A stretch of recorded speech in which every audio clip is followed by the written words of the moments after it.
दो मित्र थे, स्कूल में पढ़ते थे। एक के आचरण बिगड़े, बहुत बुरा बन गया, शराब पीना, व्यभिचार करना, जुआ खेलना। धनी घर का बालक था और वो एक गरीब घर का बालक था, तो गंगा स्नान करना, नाम जप करना, संतों की सेवा करना, सत्शास्त्रों का स्वाध्याय करना, ऐसा विचार।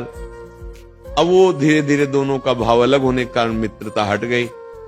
कुछ वर्षों बाद जब वो जवान होकर गंगा स्नान करके आ रहा था, तो उसके पैर में खजूर का कांटा लगा। अचानक उसने देखा मेरा मित्र सामने से आ रहा है, तो देखा बढ़िया कपड़ा पहने एकदम मस्ती से, और वो फटे पुराने कपड़े, गंगा नहा, तो उसको देखने में कांटा लग गया। खजूर का कांटा बहुत बड़ा होता है। अब वो बैठ गया, राम राम राम कृष्ण कृष्ण कृष्ण ऐसे बोले। वो नजदीक आया, बूट पहने हुए एकदम फेटे से। मैंने कहा था तुमसे बंद करे सब नाटक, कुछ नहीं, देख मैं मौज मस्ती से। और अचानक वो आगे बढ़ा तो उसको एक पैसे की थैली मिल गई। उस समय स्वर्ण की असरफियां चल, उसने दिखाया, देख तेरे कांटा लगा खजूर का और मुझे पैसा मिला। कुछ नहीं इनमें, कुछ नहीं, सब ड्रामा है। उसको लगा वास्तविक सब ड्रामा है।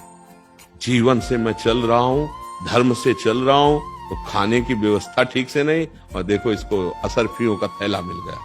वो असंतुष्ट ही था। जब कोई धर्मात्मा दुखी होता है या संशय में होता है, तो ये भगवान किसी न किसी रूप में आकर के संभाल लेते हैं, क्योंकि उन्हीं का नाम धर्म है, वही सतमार्ग है। तो एक ब्राह्मण के वेश में, संत वेश में ऐसे आए, कहा क्या हुआ बेटा, कांटा लग गया? लाओ मैं निकाल देता हूं। तो कांटा निकाला, स्पर्श करते ही पीड़ा गई। तो उन्होंने कहा कि तुम्हारे मन में कुछ संशय है क्या धर्म के प्रति? बोले हाँ, मेरा मित्र मैं जानता हूं शराब पीता, व्यभिचार करता है, चोरी करता है, हिंसा करता है, बड़ा पापी है, उसको असरफी मिली। और मैं नाम जप करता हूं, भगवान का आश्रय लिए हूं, गंगा स्नान कर, मुझे खजूर का कांटा लगा इतना बड़ा, और घर की परिस्थिति ठीक नहीं।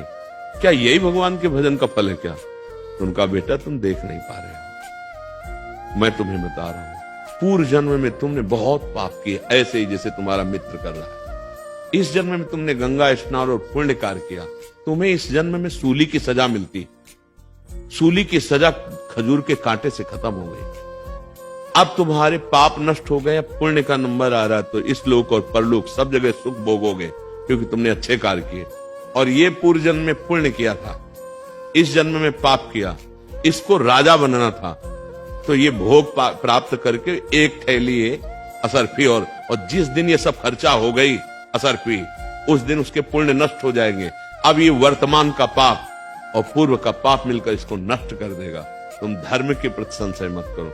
उसी समय उसको उल्लास हुआ, अरे शूली की सजा खजूर के कांटे से निकल गई, और अब मेरा मंगल होने वाला है। वो धर्म में चल पड़ा। अगर सत्संग ना मिले तो सबको ऐसा भ्रम हो जाता है कि अच्छे कर्म करने वाले को दुख मिलता है क्या। जैसे साधु महात्माओं को देखो, कि अपने जीवन को भगवान में लगाए, बड़े कष्टमय जीवन व्यतीत होते हैं, और ऐसे शराब पीते, दुनिया का मांस खाते, दुनिया का नौटंकी नाटक करते हो, कहीं उनको जुकाम भी नहीं है, वो ऐसे चौड़ी छाती करके। ये प्रगट का वर्तमान की खेती है। पूर्व की खेती में हमने कुछ बोया था, उसको इस समय काट रहे हैं। तो ये जो फसल है वो जो आएगी बहुत अच्छी है। वो पूर्व में थोड़ा पुण्य किया था, उसको काट रहा है। ये जो फसल बोई है नई, इसकी जब राशि आएगी तो उसके पुरिका भी जो है ना नरक भोगेंगे। और ये समझ पाना थोड़ा कठिन होता है। पूर्व की फसल बोई हुई, अब हमारा अंतिम समय, अंतिम जन्म है। फटाफट फटाफट हिसाब किताब बराबर, रजिस्टर खाली, भगवत चरणारविंद में समर्पित। तो बड़े बड़े संतों को देखा जाता है, कैंसर हो गया, ये हो गया, वो हो गया, कष्ट भोग रहे। और पापियों को देखा है, चट्टपट चले गए, कोई मतलब ही नहीं, कोई कष्ट ही नहीं उनको हुआ। तो इससे कोई तात्पर्य नहीं है। उनका बहुत बड़ा चक्र चल रहा है, उसमें पिसना है उनको, और अब ये चक्र से मुक्त हो रहे हैं। अब हिसाब बराबर, तब भगवान का साक्षात्कार, भगवत प्राप्ति होती है। समझ पा रहे आप? थोड़ा गूढ़ विषय है। वर्तमान के दृश्य को देखकर किसी के भविष्य का अनुमान नहीं लगाया जा सकता, क्योंकि वर्तमान में वो कष्ट पा रहा है, लेकिन अंदर से वो सदा आचरण कर रहा है, तो उसका भविष्य कितना निर्मल होगा, कितना उच्च कोटि का होगा। वर्तमान में पाप कर रहा है, बड़ा शुभ दिखाई दे रहा है, बड़ा सुखी दिखाई दे रहा है, तो अनुमान लगाना कठिन हो जाएगा कि ये तो पापाचरण कर रहा है। तो फिर वर्तमान की क्रियाओं का फल क्या होता है? लग जाएगा ना संशय कि वो माला चला रहा है और ये गंदा आचरण कर रहा है, ये सुखी दिखाई दे रहा है और वो दुखी दिखाई दे रहा है। तो वर्तमान की क्रिया का परिणाम जो भविष्य में होने वाला है, उसका अनुमान नहीं लगाया जा सकता। वो तो अनुभव गम्य है, और वो संतों के वचनों के अनुसार ही हमें दृढ़ विश्वास हो सकता है, नहीं तो बड़ा भ्रम हो जाएगा। हाँ, एक मेहनत करता है, फसल बोई, चौपट हो गई, और एक दूसरे के बच्चे का अपहरण कर लेता है, इतने रुपए दे नहीं तो इसको गोली मार देंगे, रुपए पहुंच जाते हैं, बड़ी मौज मस्ती से इस होटल उस होटल में घूम, कितने दिन।